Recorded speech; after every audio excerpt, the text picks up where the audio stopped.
सरकार आपला speed double पाहिजे, आपल्याला अतिशय वेगाने पुढे जायचं आहे, थांबायला वेळ नाही आम्हाला आता. आणि त्यामुळे थांबायला वेळ नसेल आणि पुढे जायचं असेल तर रस्त्यामधले स्पीड ब्रेकर, हे डांबराचे स्पीड ब्रेकर नाही, राजकीय स्पीड ब्रेकर उघडून टाकले पाहिजे. ही माझे आव्हान तुम्हा सर्वांना. कसं होणार काम?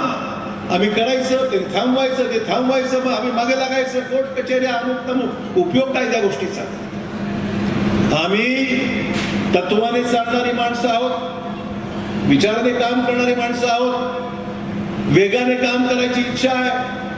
पण हा वेग जर आपल्याला कायम ठेवायचा असेल तर आपल्याला नेतृत्वाला भक्कमपणे साथ द्यावी लागेल, खूप ताकदीने द्यावं लागेल. लहान लहान गोष्टी असतात, निवडणुकीमध्ये काही चालतं, खोटा नॅरेटिव्ह चालतो, खोटं बोललं जातं, वाटेल त्या गोष्टी घडतात, समाजामध्ये वाद लावून त्याचा परिणाम इलेक्शनमध्ये काही घडू शकतो. त्यामुळे मला विनंती एवढीच आहे, एकजुटीने आपण राहू, एका मनाने आपण काम करू, एका ताकदीने आपण उभं राहू.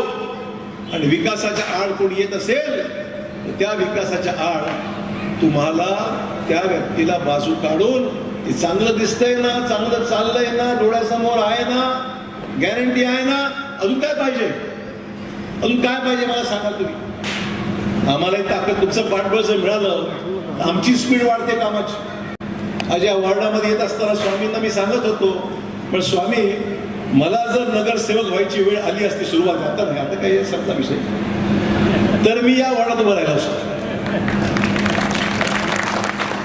घाबरू नका, मी राहत नाही. म्हणजे मी राज्याचं नेतृत्व केलंय, आज केंद्रामध्ये आहे, आमदार राहिलो, खासदार राहिलो, देशाच्या 4ही सभागृहात मी काम केलं. त्यामुळे आता फक्त आशीर्वाद आणि मदत करायची भूमिका ही माझी. याचा अर्थ मी रिटायर होत असं नाहीये, काळजी करून 10-15 वर्ष रिटायर होत नाही.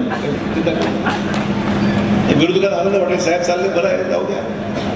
पण रिटायर मी काय होत नाही, मी ताकदीने तुमच्या बरोबर राहणार, तुमच्या बरोबर राहणार.